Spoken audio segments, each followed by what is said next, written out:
Technolovers, Ukraina kembali melancarkan serangan besar-besaran terhadap Rusia. Kali ini skalanya tidak biasa. Pada hari Minggu, Kiev dilaporkan mengirim hampir 600 drone sekaligus ke wilayah Rusia. Dalam salah satu serangan udara terbesar yang pernah terjadi dalam lebih dari 1 tahun terakhir. Serangan ini langsung menarik perhatian luas, bukan hanya karena jumlah drone yang digunakan sangat besar, tetapi juga karena targetnya menjangkau wilayah-wilayah penting di Rusia, termasuk kawasan Moskow. Bagi Rusia, serangan seperti ini menjadi sinyal bahwa perang tidak lagi hanya berputar di garis depan, tetapi semakin sering menyentuh wilayah yang lebih jauh dari perbatasan Ukraina. Menurut laporan yang beredar, serangan masif tersebut menewaskan 4 orang. Kiev menyebut aksi ini sebagai bentuk pembalasan setelah serangan Rusia ke ibu kota Ukraina, Kiev, pada pekan sebelumnya. Serangan Rusia itu menghantam sebuah gedung apartemen dan menewaskan 24 orang, termasuk 3 anak. Selain korban tewas, sekitar 50 orang lainnya juga dilaporkan mengalami luka-luka. Bagi Ukraina, serangan tersebut menjadi salah satu alasan utama untuk kembali meningkatkan tekanan terhadap Rusia. Kiev menilai bahwa setiap serangan terhadap kota-kota dan warga sipil Ukraina tidak boleh dibiarkan begitu saja. Dari sinilah serangan drone jarak jauh terhadap Rusia kemudian diposisikan sebagai respon langsung atas serangan mematikan di Kiev. Kementerian Pertahanan Rusia mengklaim bahwa sistem pertahanan udara mereka bekerja sepanjang malam untuk menghadapi gelombang drone Ukraina. Moskow menyebut sebanyak 556 drone berhasil ditembak jatuh dalam operasi pertahanan udara semalam setelah fajar. 30 drone lainnya disebut berhasil dinetralisir. Namun, meskipun sebagian besar drone diklaim berhasil dicegat, dampak serangan tetap terasa di sejumlah wilayah. Serangan itu tidak hanya menyebabkan korban jiwa, tetapi juga menimbulkan kepanikan, kerusakan, dan gangguan di beberapa titik. Ini menunjukkan bahwa dalam perang drone modern, keberhasilan mencegat sebagian besar serangan tidak selalu berarti ancaman benar-benar bisa dihentikan sepenuhnya. Menurut pihak berwenang Rusia, 3 orang tewas di wilayah Moskow, sementara 1 korban lainnya tewas di wilayah Belgorod, sebuah kawasan Rusia yang berbatasan langsung dengan Ukraina. Wilayah Belgorod memang sudah beberapa kali menjadi sasaran serangan sejak perang berlangsung, karena posisinya yang dekat dengan perbatasan dan relatif lebih mudah dijangkau oleh serangan lintas wilayah. Gubernur wilayah Moskow, Andrei Vorobyov, mengatakan bahwa salah satu korban adalah seorang wanita yang tewas setelah sebuah UAV menghantam rumah pribadi. Ia juga menyebut ada 1 orang yang sempat terjebak di bawah reruntuhan. Selain itu, 2 pria lainnya juga dilaporkan meninggal dunia akibat serangan tersebut. Vorobyov menjelaskan bahwa sejak sekitar pukul 3 pagi, pasukan pertahanan udara Rusia sudah mulai menghadapi serangan UAV berskala besar yang mengarah ke kawasan ibu kota. Pernyataan ini memperlihatkan bahwa serangan berlangsung dalam beberapa gelombang dan memaksa pertahanan udara Rusia bekerja dalam tekanan tinggi sepanjang malam hingga pagi hari. Ia juga menambahkan bahwa sedikitnya 4 orang terluka dalam serangan itu. Beberapa fasilitas infrastruktur juga disebut menjadi sasaran. Meski rincian kerusakan tidak dijelaskan secara luas, fakta bahwa infrastruktur itu menjadi target memperlihatkan bahwa serangan ini kemungkinan tidak hanya ditujukan untuk memberi efek simbolis, tetapi juga untuk menekan kemampuan logistik dan operasional Rusia. Di kota Moskow sendiri, Wali Kota Sergei Sobyanin melaporkan bahwa lebih dari 80 drone berhasil dicegat sepanjang malam.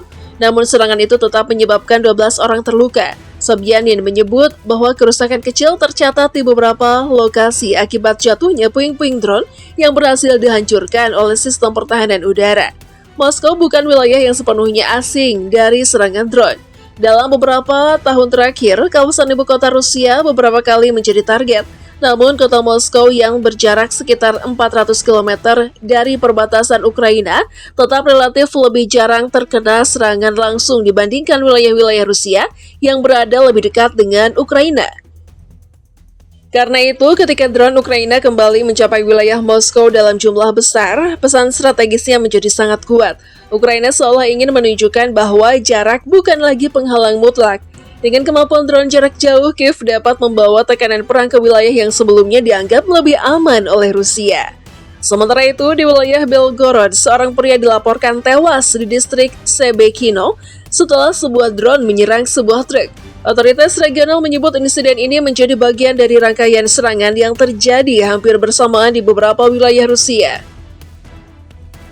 Belgorod selama ini memang menjadi salah satu wilayah yang paling sering terdampak oleh perang, terutama karena letaknya yang sangat dekat dengan Ukraina. Serangan hari Minggu ini terjadi setelah Presiden Ukraina Volodymyr Zelensky sebelumnya berjanji akan memberikan balasan atas serangan Rusia ke Kiev. Pada hari Jumat, Zelensky menegaskan bahwa Ukraina tidak akan membiarkan serangan agresor yang merenggut nyawa rakyatnya lolos tanpa hukuman. Pernyataan itu kemudian mendapat bentuk nyata melalui serangan drone besar-besaran ke Rusia. Setelah serangan berlangsung, Zelensky kembali memberikan pernyataan melalui unggahan di platform X yang membagikan rekaman yang memperlihatkan drone terbang di atas wilayah Rusia, disusul asap hitam tebal yang membumbung ketika pihak berwenang berusaha memadamkan api di salah satu lokasi. Dalam unggahan tersebut, Zelensky menyebut bahwa respon Ukraina terhadap perpanjangan perang Rusia dan serangan terhadap kota-kota serta komunitas Ukraina sepenuhnya dapat dibenarkan. Ia menegaskan bahwa kali ini hukuman jarak jauh Ukraina berhasil mencapai wilayah Moskow. Zelensky juga menyampaikan pesan langsung kepada Rusia. Menurutnya, negara itu harus mengakhiri perang. Ia menambahkan bahwa wilayah Moskow memiliki konsentrasi pertahanan udara tertinggi di Rusia. Tetapi, Ukraina tetap berhasil menembusnya. Pernyataan ini jelas dimaksudkan sebagai pesan politik dan militer sekaligus, bahwa pertahanan Rusia, bahkan di sekitar ibu kota, tidak sepenuhnya kebal. Bagi Ukraina, serangan ini bukan hanya soal membalas serangan sebelumnya. Lebih dari itu, serangan drone dalam jumlah besar juga menjadi bagian dari strategi untuk mengganggu rasa aman Rusia di wilayahnya sendiri, dengan menargetkan kawasan yang lebih dalam. Kiev berusaha menunjukkan bahwa konsekuensi perang dapat dirasakan langsung oleh Rusia, bukan hanya oleh Ukraina. Di sisi lain, bagi Rusia, serangan ini menjadi tantangan besar bagi sistem pertahanan udaranya, meskipun Moskow mengklaim berhasil menembak jatuh ratusan drone. Fakta bahwa korban jiwa tetap terjadi menunjukkan bahwa ancaman drone murah dan masif semakin sulit ditangani secara sempurna. Setiap drone yang lolos atau bahkan setiap drone yang jatuh sebagai puing tetap dapat menimbulkan kerusakan. Perang Rusia dan Ukraina dalam beberapa tahun terakhir memang semakin banyak ditentukan oleh penggunaan drone, baik Rusia maupun Ukraina sama-sama menggunakan drone untuk pengintaian. Serangan presisi, gangguan logistik, hingga tekanan psikologis. Namun serangan hampir 600 drone sekaligus menunjukkan peningkatan skala yang sangat signifikan. Serangan seperti ini juga memperlihatkan perubahan karakter perang modern. Dulu, serangan jarak jauh dalam skala besar biasanya identik dengan rudal mahal atau pesawat tempur. Kini drone dapat digunakan dalam jumlah besar untuk menciptakan tekanan serentak terhadap sistem pertahanan udara lawan. Bahkan, ketika banyak drone berhasil ditembak jatuh, jumlah yang sangat besar tetap dapat membanjiri sistem pertahanan dan membuka peluang sebagian mencapai target. Sementara itu, jalur diplomasi untuk mengakhiri perang masih belum menunjukkan perkembangan berarti. Kiev disebut tidak bersedia menerima tuntutan maksimal Moskow, terutama terkait wilayah di kawasan Donbas Timur. Bagi Ukraina, menyerahkan wilayah tersebut akan menjadi harga politik dan strategis yang terlalu besar. Sementara bagi Rusia, Donbas tetap menjadi salah satu inti dari klaim dan tujuan militernya. Amerika Serikat sebelumnya telah mendorong kedua pihak untuk kembali ke meja perundingan, namun proses itu tampak berjalan lambat dan bahkan cenderung berhenti. Situasi semakin rumit setelah perhatian Washington disebut mulai beralih ke perang AS-Israel melawan Iran pada bulan Februari. Perubahan fokus ini membuat tekanan diplomatik terhadap Moskow dan Kiev tidak lagi berada pada titik yang sama seperti sebelumnya. Sebelumnya, kedua pihak sempat berada dalam masa gencatan senjata 3 hari untuk memperingati ulang tahun kemenangan atas Nazi Jerman dalam Perang Dunia II. Namun, setelah gencatan senjata itu berakhir pada hari Selasa, Moskow dan Kiev kembali saling menuduh telah melanggar kesepakatan. Tidak lama setelah itu, serangan-serangan kembali terjadi, termasuk serangan drone besar Ukraina ke wilayah Rusia. Dengan serangan hampir 600 drone ini, perang Rusia dan Ukraina tampaknya kembali memasuki fase yang lebih panas. Eskalasi tidak hanya terjadi di medan tempur utama, tetapi juga semakin dalam ke wilayah Rusia sendiri. Ini membuat batas antara garis depan dan wilayah belakang menjadi semakin kabur. Bagi Ukraina, serangan tersebut menjadi cara untuk menunjukkan bahwa mereka masih memiliki kapasitas menyerang, meskipun perang telah berlangsung lama. Bagi Rusia, serangan ini menjadi peringatan bahwa wilayah yang jauh dari perbatasan pun tidak sepenuhnya aman dari ancaman drone. Kini pertanyaannya bukan hanya seberapa besar kerusakan yang ditimbulkan oleh serangan ini, yang lebih penting adalah bagaimana Rusia akan merespon dan apakah serangan balasan berikutnya akan kembali memperluas skala perang, sebab setiap serangan besar hampir selalu diikuti oleh ancaman pembalasan baru.